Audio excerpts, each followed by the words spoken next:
Morning friends, स्वागत है corona classes by R Kumar के इस नए यूट्यूब चैनल में।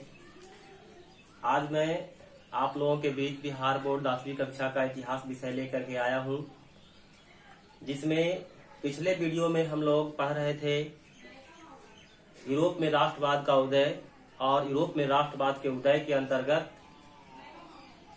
कई महान विचारक का परिचय हम लोग पढ़ रहे थे, जैसे मैंजनी, कॉन्ट काबूत की हम लोगों ने व्याख्या किया था। और आज का सवाल है कि बिस्मार्क कौन था, या बिस्मार्क का परिचय दें। यह आपका सवाल है मेरे मित्रों, बिस्मार्क कौन था, बिस्मार्क का परिचय दें। और बिस्मार्क से इस बात का ख्याल रखें, एग्जाम में प्रश्न अच्छा खासा पूछा जाता है और इससे 3 प्रश्न बनता है कि बिस्मार्क कौन था। दूसरा सवाल, रक्त एवं लौह की नीति का प्रतिपादन किसने किया था। और तीसरा सवाल, जर्मनी के एकीकरण में बिस्मार्क का क्या योगदान रहा, वर्णन करें। ये आपका सवाल 3 सवाल बनता है। तो सबसे पहले आज हम लोग बिस्मार्क के बारे में जानेंगे कि बिस्मार्क कौन था। ठीक है, तो बिस्मार्क एक सफल कूटनीतिज्ञ व्यक्ति था जो हीगेल के विचारों से प्रभावित था। हीगेल कौन थे? तो हीगेल जर्मनी के एक दार्शनिक थे। उनके विचारों से, उनके मंतव्य से काफी उन्होंने प्रेरणा लिया, काफी उनसे शिक्षा ग्रहण की। कौन? बिस्मार्क साहब। तो मुख्यतः पहला लाइन याद रखें कि बिस्मार्क कौन था। तो बिस्मार्क एक सफल कूटनीतिज्ञ है ना, सफल कूटनीतिज्ञ थे जो हीगेल के विचारों से प्रभावित थे। इनका जन्म 1815 ईस्वी में बेंडेनबर्ग में हुआ था। याद रखेंगे, अमीर घराने में हुआ था और ये पढ़े लिखे व्यक्ति थे। इन्होंने अपनी प्रारंभिक शिक्षा या तो जो शिक्षा ग्रहण किया था बर्लिन विश्वविद्यालय में। कहा? बर्लिन विश्वविद्यालय में। तो 3 से 4 लाइन में उत्तर दीजिएगा मेरे मित्रों। लघु सवाल है कि बिस्मार्क कौन था। तो बिस्मार्क एक सफल कूटनीतिज्ञ था जो हीगेल के विचारों से प्रभावित थे, और साथ ही साथ में हम कहेंगे कि इनका जन्म 1815 ईस्वी में बेंडेनबर्ग में हुआ था, अमीर घराने में। और मुख्यतः ये निरंकुशवादी, राजतंत्र, कट्टरवादी, उदारवादी सबका समर्थक थे। बिस्मार्क की अगर हम बात करें, ये सबका समर्थक होने का कोई खास कारण होगा। आखिर ये सबका समर्थक क्यों बन गए? क्या ये चाहते थे? कौन सी ऐसी रणनीति चलना चाहते थे जो कि सबका समर्थन बन गए?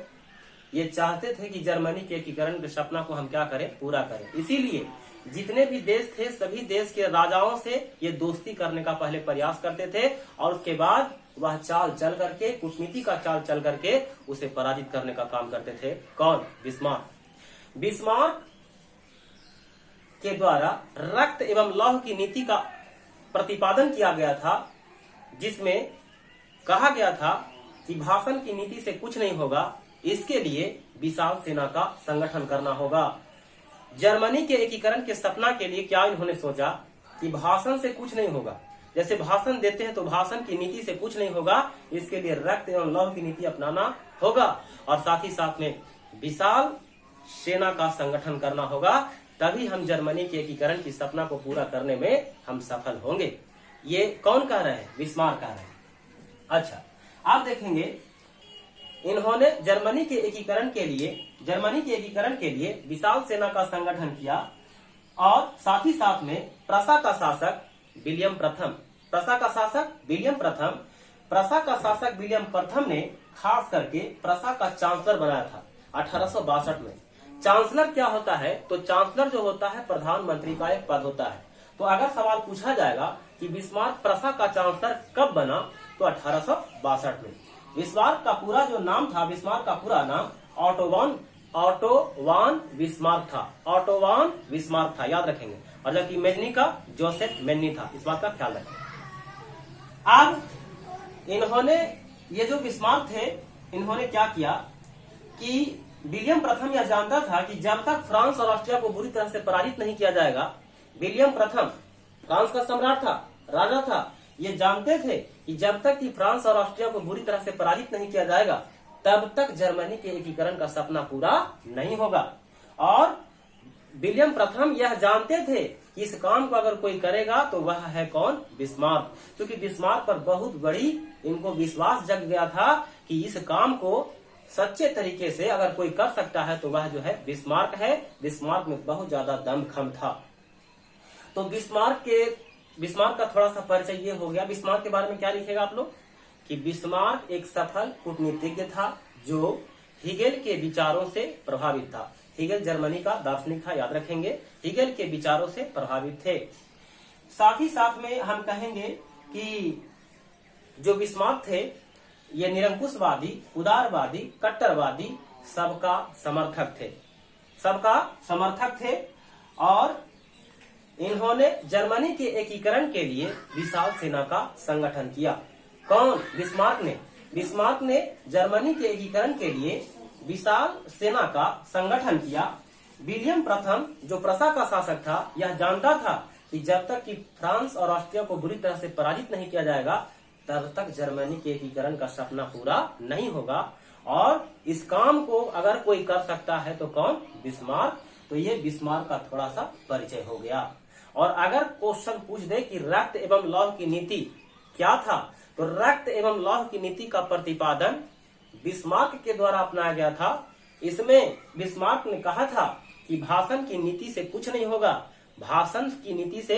होगा, इसके लिए विशाल सेना का संगठन करना होगा। तो रक्त एवं लौह की नीति जो अति लघुतरीय सवाल है, इसको भी आप लोग लिख लीजिएगा।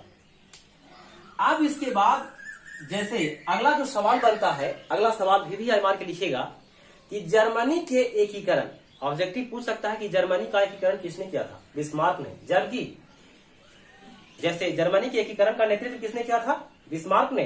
जबकि इटली के एकीकरण का पैगंबर या मसीहा मैनी को कहा जाता है, और जबकि जर्मनी के एकीकरण का पैगंबर या मसीहा बिस्मार्क को कहा जाता है। ऑब्जेक्टिव कंफ्यूजन याद रखेंगे, जो अलग अलग कर दीजिएगा उसको। तो आज का जो अगला जो सवाल है, दीर्घ सवाल, कि जर्मनी के एकीकरण में बिस्मार्क का क्या योगदान रहा, ये सवाल है। तो जर्मनी के एकीकरण के पहले हम कुछ पूर्व के बिंदु का अवलोकन करें, ठीक है।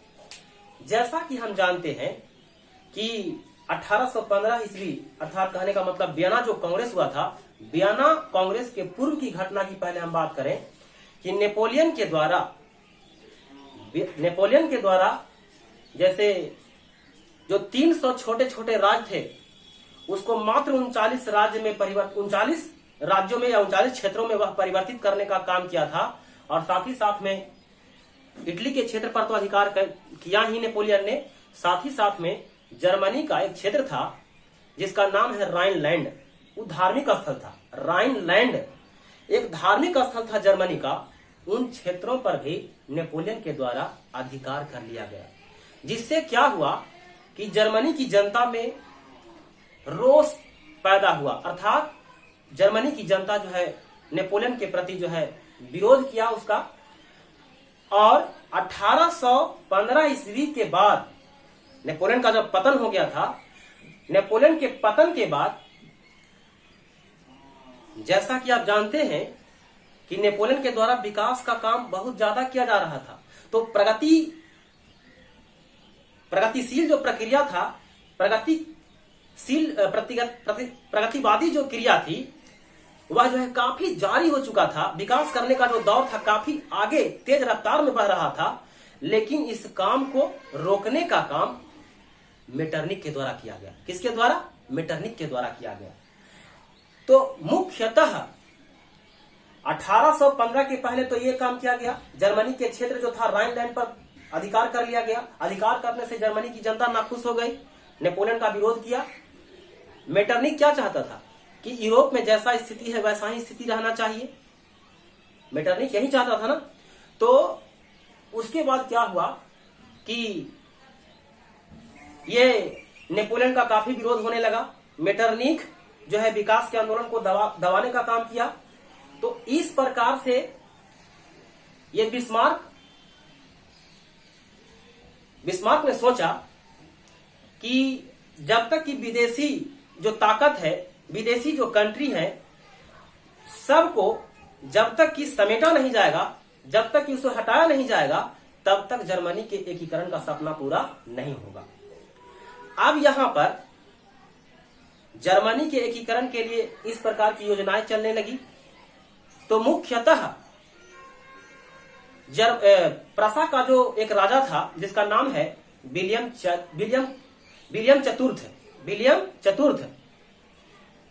चतुर्थ था। इसने जर्मनी के एकीकरण की सपना को रोकने का काम किया।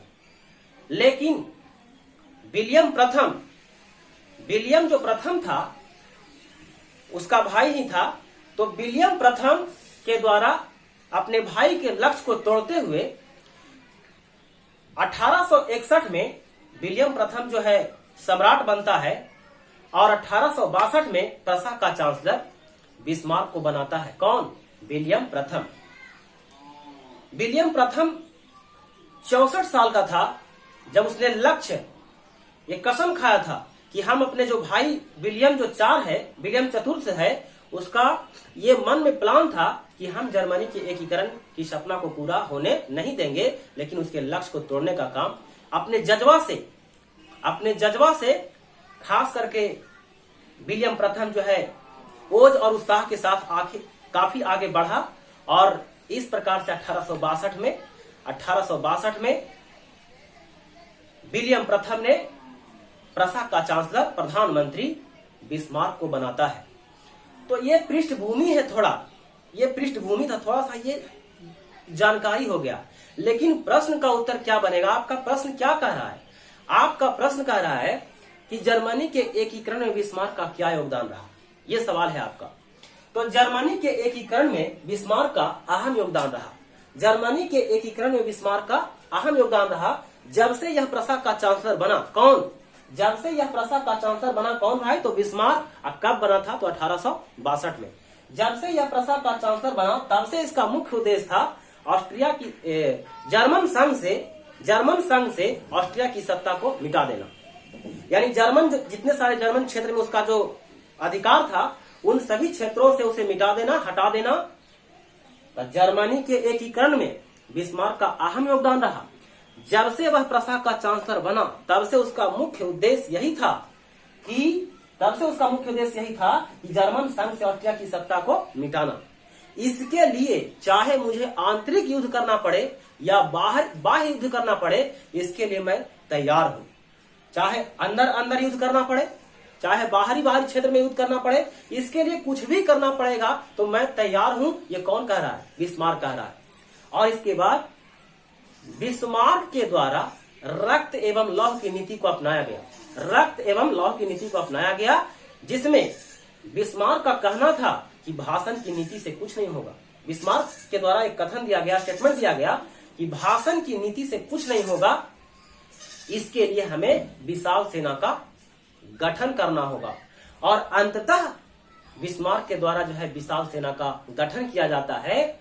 और गठन करने के बाद केवल सेना का गठन करने से हो जाएगा नहीं, बल्कि उन सेनाओं के लिए उत्तम भोजन का प्रबंध, उत्तम आवास का प्रबंध, उत्तम सुविधा और सही समय पर वेतन देने का काम करने का कार्य किया।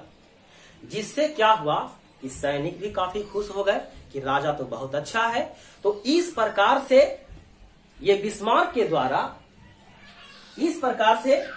के द्वारा जर्मनी के एकीकरण के क्रम में रूस, फ्रांस, ऑस्ट्रिया से वह जो है मित्रता करता है और इस क्रम में वह 3 युद्ध करता है। कौन? बिस्मार्क। ऑब्जेक्टिव पूछेगा कि बिस्मार्क के द्वारा कितना युद्ध किया गया, तो बिस्मार्क के द्वारा 3 युद्ध किया गया। पहला है डेनमार्क का युद्ध। पहला क्या है? डेनमार्क का युद्ध 1864। यह युद्ध जो है राज्य को लेकर किया गया था। जिसमें प्रसा को मिला सेल्सबिंग और ऑस्ट्रिया को मिला हॉल्स्टीन। प्रसा को मिला सेल्सबिंग और खास करके ऑस्ट्रिया को मिला हॉल्स्टीन, है ना। अब है दूसरा जो युद्ध था ऑस्ट्रिया का युद्ध 1866, एक 64 में, उसके बाद 66। इस युद्ध में ऑस्ट्रिया की बुरी तरह से हार हो जाती है। बस एक लाइन लिखिएगा, इस युद्ध में ऑस्ट्रिया की बुरी तरह से हार हो जाती है। तीसरा, फ्रांस एवं प्रसा के साथ युद्ध। फ्रांस एवं प्रसा के बीच युद्ध 1870। 64, 66, 70 याद रखेंगे। यह युद्ध सेडोवा के मैदान में स्पेन की राजगद्दी को लेकर किया गया। यह युद्ध सेडोवा के मैदान में स्पेन की राजगद्दी को लेकर किया गया था और जिसमें ऑस्ट्रिया की बुरी तरह से हार हो जाती है और अंततः बिस्मार्क ने पूरे यूरोप के मानचित्र को बदल करके रख दिया। अर्थात कहने का मतलब ये कि जर्मनी के एकीकरण की सपना को वह पूरा कर देता है। तो इस प्रकार से इस प्रश्न का उत्तर जो है समापन होता है। तो कहने का मतलब ये कि जो बीच में थोड़ा सा मैंने पृष्ठभूमि बताया उसको ध्यान पूर्वक समझिएगा कि आखिर जर्मनी का जो एकीकरण था, एकीकरण के पीछे क्या राज था। जैसे नेपोलियन के द्वारा भी कुछ अच्छे काम किए गए थे और कुछ खराब काम किए गए थे। नेपोलियन के द्वारा कहा गया कि जिसके पास ज्यादा धन होगा, संपत्ति होगा, वही जो है मताधिकार वोट का प्रयोग करेगा। और नेपोलियन के द्वारा कुछ खराब काम ये किया गया कि नेपोलियन जो है जबरदस्ती जो है सैनिक में भर्ती करने का काम किया। सोया हुआ व्यक्ति को उठा करके सैनिक अपना बना देता था, सिपाही में भर्ती कर दिया करता था। तो कहने का मतलब ये कि कुछ अच्छे काम भी किए गए तो कुछ गलत काम भी किए गए। तो मेरा कहने का मतलब आज का जो सवाल था, 3 सवाल बना कि बिस्मार्क का परिचय दे। 2 नंबर का सवाल, रक्त एवं लौह की नीति का प्रतिपादन किसने किया, ये सवाल हो गया। तीसरा सवाल कि जर्मनी के एकीकरण में बिस्मार्क का क्या योगदान रहा। तो जर्मनी के एकीकरण में बिस्मार्क का अहम योगदान रहा। जब से यह प्रसा का चांसलर बना तब से इसका मुख्य उद्देश्य था कि जर्मन संघ से ऑस्ट्रिया की सत्ता को मिटाना है। इसके लिए चाहे मुझे कुछ भी करना पड़ेगा, चाहे आंतरिक युद्ध करना पड़े, चाहे बाहरी युद्ध करना पड़े, इसके लिए मैं हर तरीके से तैयार हूं। और इसने रक्त एवं लौह की नीति का प्रतिपादन किया था, जिसमें कहा था कि भाषण की नीति से, केवल भाषण देने बकबक करने से कुछ नहीं होगा। इसने विशाल सेना का गठन किया और उन सेनाओं के लिए उत्तम भोजन, उत्तम आवास, सही समय पर वेतन देने का काम किया, जिससे सैनिक जो है काफी खुश हो गए। और अंततः इस क्रम में ऑस्ट्रिया, रूस, फ्रांस जर्मनी के एकीकरण की सपना को पूरा करने के लिए ऑस्ट्रिया, रूस, फ्रांस से मित्रता कर लेता है और इस क्रम में वह 3 युद्ध करता है। पहला डेनमार्क का युद्ध और दूसरा है ऑस्ट्रिया का युद्ध और तीसरा है फ्रांस और प्रसा का युद्ध। 64, 66, 70। तो इस प्रकार से ये जो आपका द्विउत्तरीय सवाल था समापन होता है। इन्हीं सारे शब्दों के साथ अपनी वाणी को विराम देते हैं। बहुत बहुत धन्यवाद।